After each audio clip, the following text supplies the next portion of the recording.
Hi, guys. Welcome to the Read and Repeat podcast.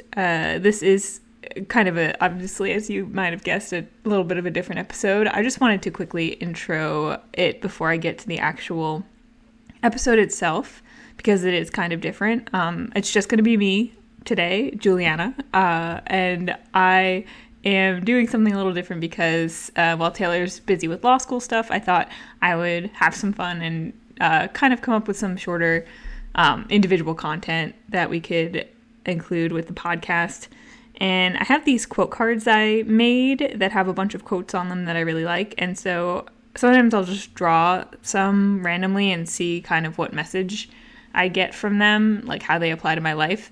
And I thought I might just do that today as part of an episode and just pull a quote at random and then talk about it. So that's what I did.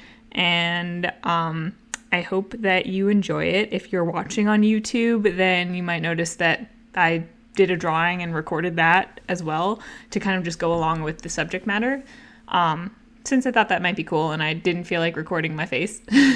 So yeah, I'm gonna call this, I think, quote journals, because that's kind of what it felt like. It's a pretty off-the-cuff, not very structured conversation based on a quote that I pulled. So hope you enjoy it. All right, I'm gonna try this, see how it goes.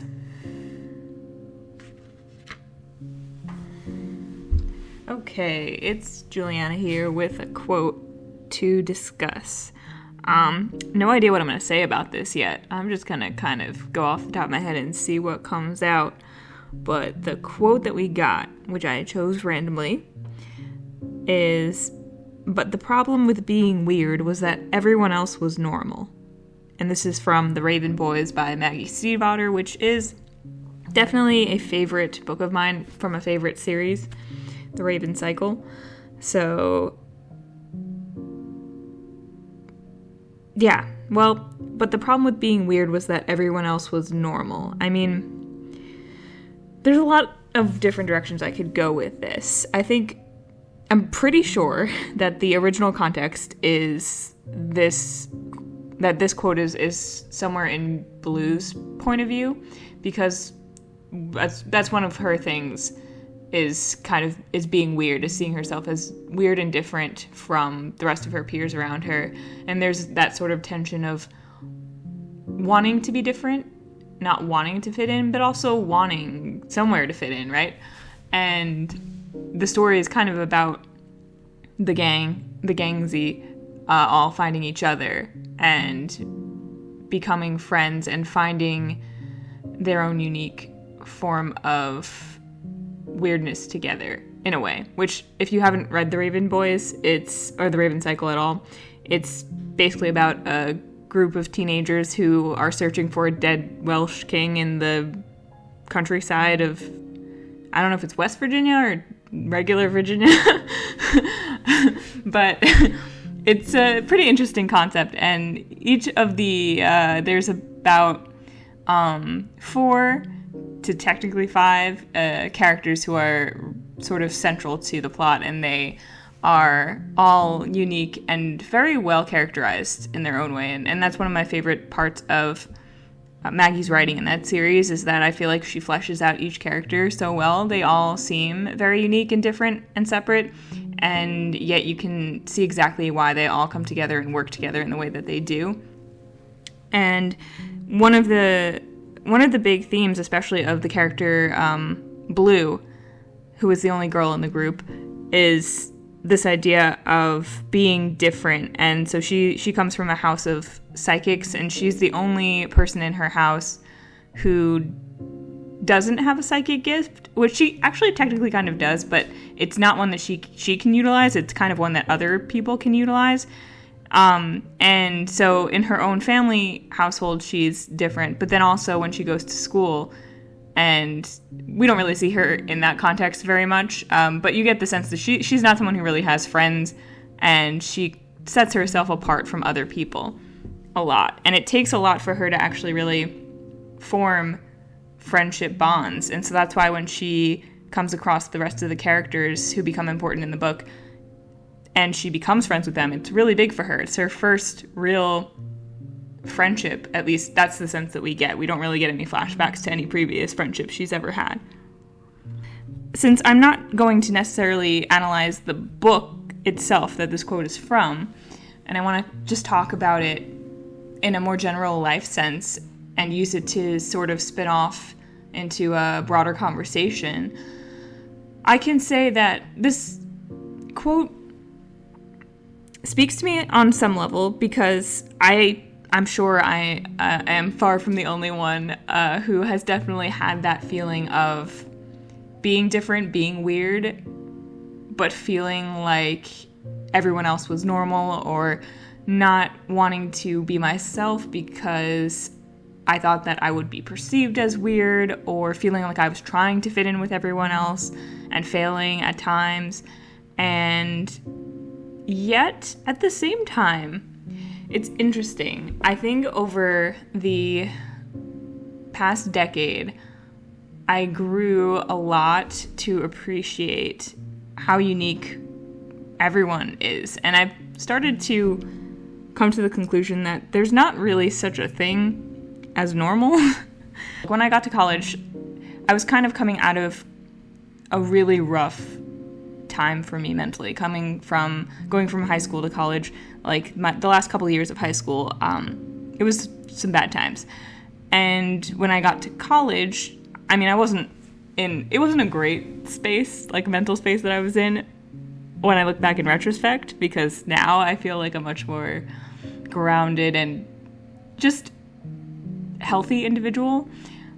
But I was getting into a space where I felt more open to other people and less in like a deep personal crisis where I really just did not feel connected to anyone or anything in the world around me. And I was ready to start sort of connecting more with people to some extent. And during that first year of college, I was in a dorm where it happened that everyone on my floor liked to hang out in the common room together. And it was a lot of very interesting, very different personalities, and some personalities that got along more than others. And it was the first time that I really feel like I consciously took a step back in social situations and really watched and observed the people around me and how they interacted and how they functioned, and gained a deeper appreciation for the uniqueness that each individual brings, even and sometimes especially when they maybe are behaving in a way or speaking in a way that I find difficult or disturbing, or just maybe counter to how I prefer to, like, counter to my perspective, for example. And from that point forward, I think I really developed a desire to continue to see people in that way. And it wasn't easy necessarily, because I'm sure many people have the same experience of finding yourself really tested by the people around you on a daily basis in terms of just differing opinions and ways that people express themselves that maybe come across as rude or mean or cruel, or just not at all vibing with like how you see the world, or how you see yourself. And so there was a lot of that, certainly, especially throughout college. But one thing I realized through those years is that I was still in the process of really healing from a lot of things, and also becoming more self-aware. And I did gradually throughout those years really start to become aware of a lot of my own personal insecurities and hang-ups, and things that were really, yes, maybe someone's behavior or something that they said would trigger something in me, and maybe in some cases someone was being unreasonable or was being mean or was being insensitive in some way to an extent. But on the other hand, my personal internal reaction was also my own, right? And so I was learning how to manage that, learning where those things were coming from, learning why I found sometimes being around people so difficult. And through that, started to also notice in other people where they might be coming from a similar place and where things really weren't actually personal at all, right? People weren't trying to hurt me. I wasn't trying to hurt other people, but people still got hurt just every day from the way that other people behaved and the way that other people spoke and the things that people said. And I don't know, I think I'm being a little maybe I'm being a little too vague, but I can't think of any specifics, but you know that feeling where you feel like you're a little bit of you're sensitive. You feel like a bit of an exposed nerve, sometimes to the world, where there's a lot of things that get to you, and if you're self-aware enough, you might wish that they didn't, but it's a process to start taking things less personally. And so I was really in the midst of that process, and it's still a process, but I found that it became easier and easier, and eventually, after I left school and graduated, I went back home, and I wasn't really around people for the first time in a while, and that was a strange time because I really missed it, and I was surprised because I never really saw myself as a people person, and I think a lot of that was because I wasn't in a great place, and I was very self-focused because it was like a full-time job to keep myself alive, basically, at times. So when I was not quite in that place anymore, and I was more ready to connect with people, and there wasn't anyone around, that's when I really understood how I'd changed and how I had grown to appreciate people much more than I probably had maybe ever in my life, at least consciously, at least, where I was aware of what my mindset was. So then when I got a job, and then I got another job, and when I was in this new workplace where there were a lot of people around my age and a little bit older, I found that I still had that sense of appreciation for all these different and strange people. And it was similar to what I'd had throughout college, but even with less baggage on my part. And really I was able to sit back and appreciate people more. And there were still people who maybe their personalities just didn't vibe with me 100%, but there were still a lot of times when I could just... It was like, okay, well, if that's the case, I don't have to become best friends with them. I don't have to go out of my way to be with them or in their presence, but there's still things about them I can appreciate. And I can also learn from why they in particular aren't really vibing with me. I can learn from that. What about them is maybe causing something to come up in me that isn't comfortable. So they still have something to teach me, even if we're not going to be best friends, right? But then there are also plenty of people that I would have loved to really get closer to, or plenty of people who whose opinions, who I change my opinion of the more I get to know them, or whose perspectives I found really interesting, or my perspective on them changed and adapted as I got to know them a lot. And I noticed a lot of different idiosyncrasies in the ways that people were silly, or just the way that they spoke, the way that they acted, the things that they valued, times when I felt like maybe someone wasn't being super genuine, and kind of just noticing that and wondering why and wondering where that came from in their life. Or other times when I felt like someone was very confident and comfortable with themselves and wondering how they got there and what that took. And of course, realizing that there were so many people with these rich inner lives and lives outside of work that I had no concept of, but yet I was really curious, and I started to want to know more. And I hadn't really been curious about other people for a while, not in a way that led me anywhere, because I had to be curious about myself. It was a full-time job, like I said. That was what was keeping me alive, was figuring myself out, right? So now I could finally turn outside of myself, and here I was looking at the world and realizing, wow, there's all these fantastic, weird, colorful people all around me. And even the people who, from a glance, look absolutely normal, quote unquote, when you get up close, you realize they're just as weird as everyone else. But of course, by being weird, that implies their own uniqueness, right?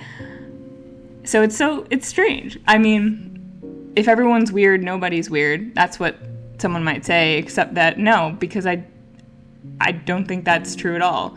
Everyone's just weird in their own unique way. Like, it's not something that is a zero-sum game. So the reason this quote got me on that whole tangent is because the problem with being weird was that everyone else was normal, but no one's really normal, right? What is normal? We don't even...